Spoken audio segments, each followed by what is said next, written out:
देवी भागवत। देवी भागवत सुनने वाले सभी भक्तजनों को पूरन चंद्र पांडे का सादर प्रणाम। भक्तजनों, यह पृथ्वी युग युगों से प्राणियों को पैदा करती रही है और उन्हें जन्म देकर के उनका पालन पोषण करती रही है। जब पृथ्वी पर पाप बढ़ जाते हैं, धर्म का नाश होता है, तब मां पृथ्वी को बड़ा भारी दुख होता है। इस दुख के निवारण के लिए एक बार पृथ्वी ने गाय का रूप धारण किया और देवताओं के साथ सर्वेश्वरी मां जगदंबिका की शरण में गई। न जाए तो क्या करे? जिन प्राणियों को उसने पैदा किया है, जिसकी परवरिश के लिए अन्न पैदा किया, फल, जल और दूध की पूरी व्यवस्था की, पशुओं को बनाया, सांस लेने के लिए शुद्ध वायु और धूप के लिए आकाश में सूर्य भगवान प्रकाशित होते हैं, सबके लिए सुख की व्यवस्था मां पृथ्वी करती रहती है। अगर यही प्राणी जिनके सुख की चाहना के लिए मां पृथ्वी 12 महीने अन्न की व्यवस्था करती है, फल की व्यवस्था करती है, साग की व्यवस्था करती है, केवल प्राणियों के सुख के लिए, और वो प्राणी आपस में एक दूसरे को ही मार डालें, एक दूसरे को खाने के लिए तुल जाए, तो बड़ा भारी दुख होता है। उसमें भी जो नरदेहधारी हैं, मनुष्य हैं, और उसमें भी वो मनुष्य जो अपने आप को राजा बतलाते हैं, बड़े विद्वान कहलाते हैं, वही प्रजा का संहार करें तो मां पृथ्वी को बड़ा दुख होगा। असह्य दुख होता है। ऐसे में किसी न किसी के पास तो उसको जाना ही पड़ता है, कोई तो सुने उसका दुख। मन कुछ तो हल्का हो उसका अपनी बात कह करके। तो पृथ्वी सर्वेश्वरी जगदंबिका के पास पहुंच गई। वहां जाकर के उसने अपना दुखड़ा रोया, खूब रोई, खूब आंसू बहाए। देवता भी उसके साथ हैं। पृथ्वी के दुख का कारण जान करके मां भगवती ने सभी देवी देवताओं को पृथ्वी पर अवतरित होने का आदेश दे दिया। उन्होंने कश्यप जी से कहा, हे कश्यप जी, आप अपनी पत्नी अदिति के साथ धरती पर जाइए, साथ में दिति भी आपकी जाएगी। यदुकुल में जन्म लेकर के तुम वसुदेव नाम से विख्यात होगे। आपकी पत्नी देवक के घर में जन्म लेगी और देवकी नाम से प्रसिद्ध होएगी।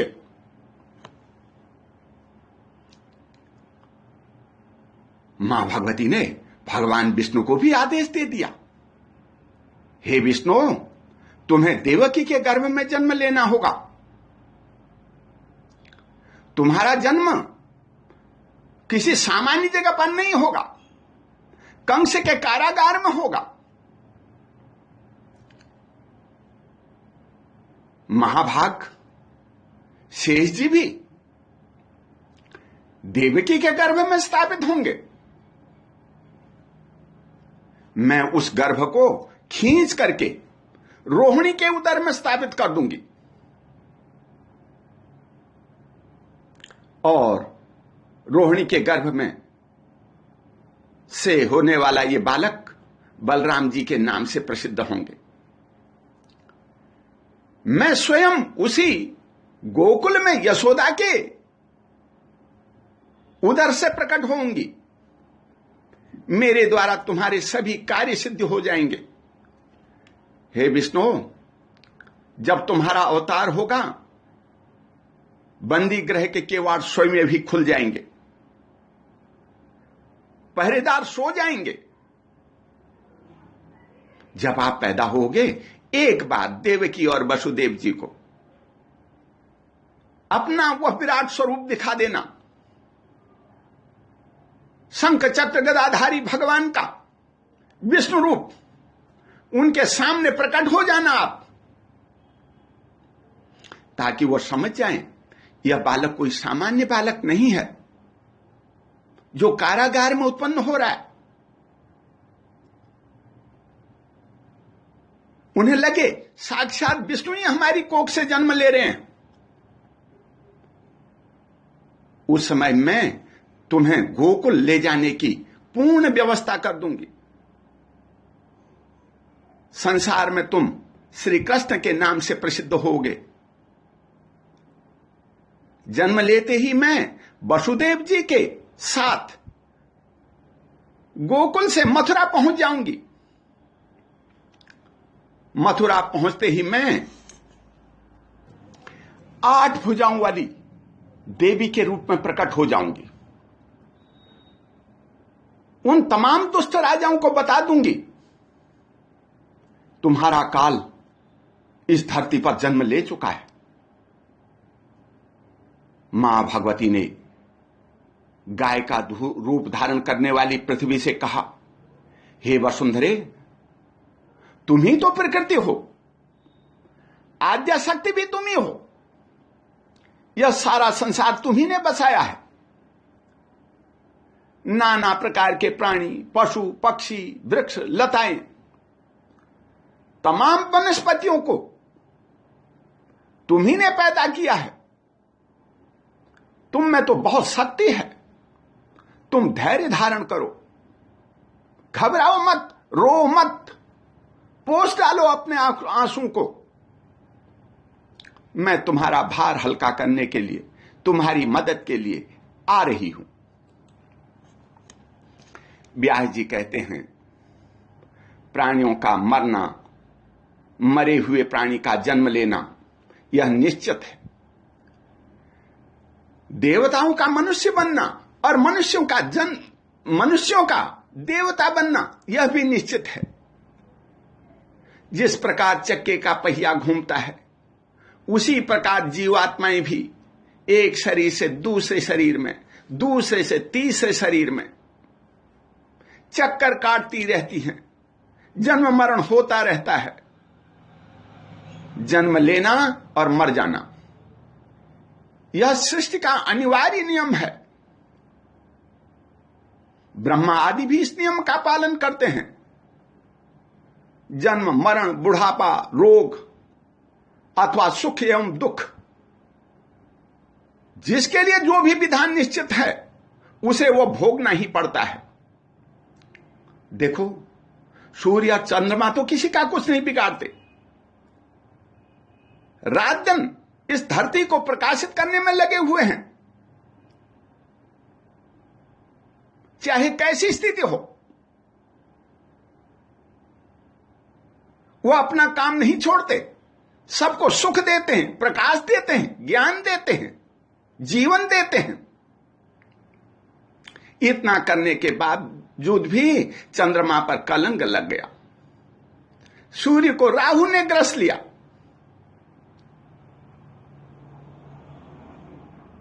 सृष्टि के पालक विष्णु भगवान को भी भृगु ने शाप दे दिया। उन्हें भी अनेक अवतार लेने पड़े। प्रत्येक अवतार में भांति भांति की लीलाएं करनी पड़ी। श्री कृष्ण अवतार में तो जन्म लेते ही उन्हें लीलाएं करनी पड़ गई। बहुत समय पहले की बात है। मां भगवती की आज्ञा अनुसार मथुरा में सूरसेन नाम के एक राजा थे। उनके यहां वसुदेव जी ने जन्म ले लिया। देवक के घर में देवकी नाम से एक पुत्री उत्पन्न हुई। उस समय वहां के राजा थे उग्रसेन। उग्रसेन के सबसे बड़े पुत्र का नाम था कंस। जन्म से ही बड़ा निकम्मा, निर्दयी, सब लोग जानते थे उसे। देवक ने अपनी पुत्री देवकी का विवाह वसुदेव जी के साथ करने का निर्णय ले लिया। बाराती आए, विवाह हुआ धूमधाम से। जब बारात विदा होने लगी, कंस भी चल पड़ा देवी को पहुंचाने के लिए, भाई बन करके, चचेरा भाई। जब वो पहुंचाने जा रहा था, तभी आकाशवाणी हुई, हे कंस, इस देवकी का 8वां पुत्र महान शक्तिशाली होगा, तुम उसके हाथों मारे जाओगे। यह सुनकर के कंस तो आश्चर्य में पड़ गए। कहां से आ रही है आवाज? कौन बोल रहा है इतनी जोर से? उसे तो चिंता होने लगी। सोचा अब क्या करूं, कहीं आकाशवाणी सच निकली तो अच्छा होगा, देवकी को ही मार डालूं। जब यही मर जाएगी तो इसका पुत्र कहां से होगा? फिर देखूं कौन मारेगा मुझे। कोई नहीं मार सकता। उसने तो सचमुच में तलवार उठा ली, देवकी के केस पकड़ लिए, अपनी ओर खींच करके उसे मारने लगा। बाराती भी ये सब देख रहे थे। कितना घृणित कार्य।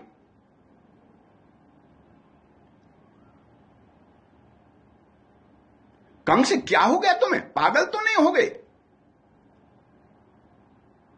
विवाह के समय कोई दुल्हन को भी मारता है। हम ये जघन्य अपराध नहीं होने देंगे। चारों तरफ तो हाहाकार मच गया। कहां यह शुभ घड़ी, विवाह की घड़ी, और कहां ऐसी अपशकुन। देवकी के पक्ष में भी 2-4 लठैत तो थे ही, आ गए वो भी मदद के लिए। उन्होंने कंस से कहा, इसे छोड़ दो, छोड़ दो इसे, वरना तुम्हें जान से मार डालेंगे।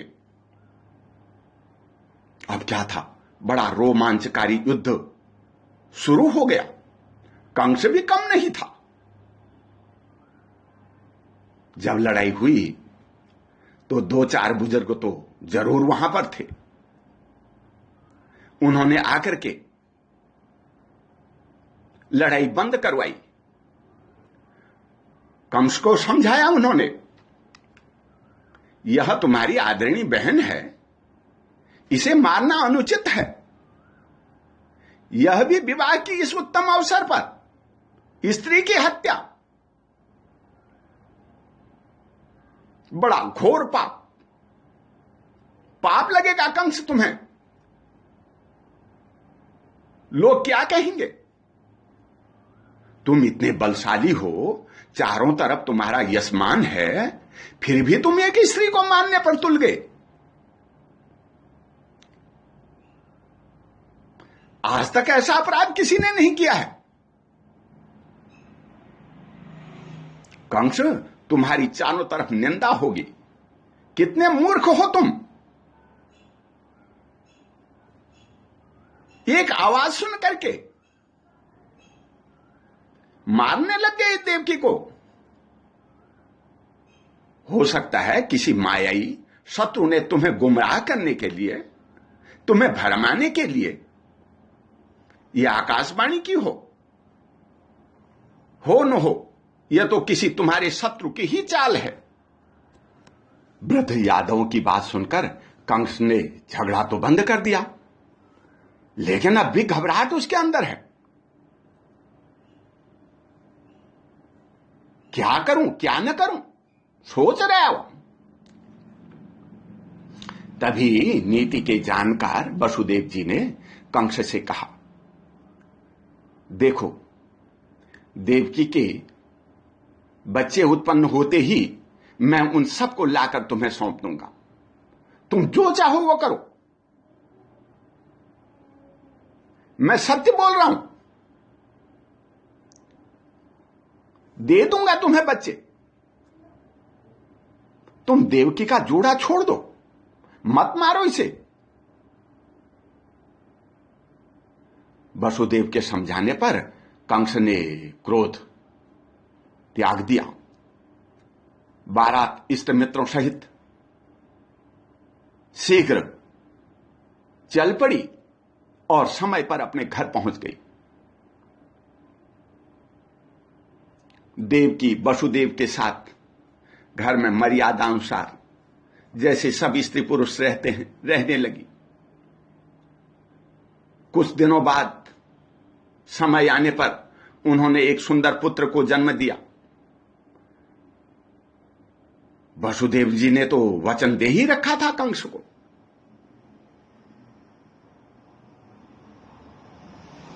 वसुदेव जी उस पुत्र को लेकर के कंस के पास चल दिए। उस समय देवकी ने उन्हें रोका भी। तब उन्होंने कहा था, मैं पुत्र समर्पण की प्रतिज्ञा कर चुका हूं, यह बात तुमसे छिपी नहीं है। हे देवी, ध्यान से समझो, सुनो मेरी बात। शुभ और अशुभ कर्मों का फल मनुष्य को भोगना ही पड़ता है। इस अनित्य संसार में केवल सत्य और धर्म ही सार है। असत्य के प्रभाव से संसार में अपयश फैलता है। प्रारब्ध बड़ा बलवान है। अगर इन बच्चों के भाग्य में जीना है तो इन्हें कोई नहीं मार सकता। अगर मरना ही है तो इन्हें कोई जीवित भी नहीं कर सकता।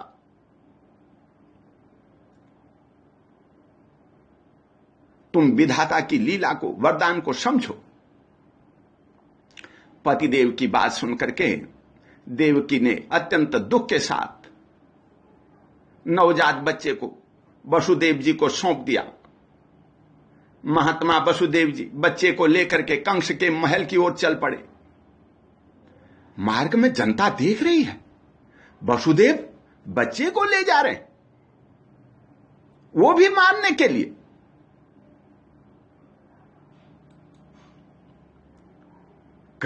कई लोग तो बातें बातें बनाए जा रहे हैं। कोई कह भी रहा है वसुदेव जी बड़े धर्मात्मा हैं, इन्होंने सत्य और वचन लिया हुआ है, ये उसका पालन कर रहे हैं। और कई ने तो वसुदेव जी की प्रशंसा भी की कि ऐसे धर्मात्मा पुरुष संसार में कम ही पैदा होते हैं। जब वसुदेव जी कंस के यहां पहुंचे तो कंस ने बच्चे को ले लिया। बच्चे को देख करके हंसते हुए बोले, हे वसुदेव, तुम धन्य हो, तुमने मुझे पुत्र दे दिया। इससे तुम्हारी साधुता मैं जान गया। यह बालक मेरा काल नहीं है। आकाशवाणी ने 8वें पुत्र से मेरी मृत्यु बताई है। इस बालक को मारना उचित नहीं है। इसे तुम सकुशल अपने घर ले जाओ। वसुदेव जी बच्चे को लेकर के वापस लौट गए। इतने में ही कंस के पास नारद जी पहुंच गए। कंस जी ने उनका स्वागत किया। तब कंस ने मुनि से कुशल पूछी, महाराज कैसे आए, बैठिए, कृपा कीजिए। तब नारद जी ने कहा, मैं सुमेरु पर्वत पर गया था, वहां ब्रह्मा आदि देवता बैठे थे, वे बात कर रहे थे। देवाधिदेव भगवान विष्णु तुम्हें मारने के लिए जन्म धारण करेंगे। अतएव नीतिज्ञ होते हुए भी तुम देवकी के पुत्र को मारने से चूक गए। कंस ने कहा, मैं देवकी के 8वें पुत्र को मारूंगा। आकाशवाणी ने मुझे मेरा काल बताया है उसे। नारद जी बोले, महाराज, अच्छी बुरी हर प्रकार की नीतियों से तुम अपरिचित ही हो गए। मुझे बतलाइए, अंत से 8वां या पहले से 8वां, बीच में कहीं से गिनो। फिर भी हर एक बालक 8वां होता है। अपना कल्याण चाहने वाले को फूक फूक कर चलना चाहिए। पता नहीं कौन सा शत्रु कब आकर के खड़ा हो जाए। इतना कहकर के नारद जी चल पड़े। उनके चले जाने पर मूर्ख कंस घबरा उठा। उसने बालक को वापस मंगा लिया और हाथ में पकड़ करके मारूं या ना मारूं, इसी उधेड़बुन में खड़ा हो गया।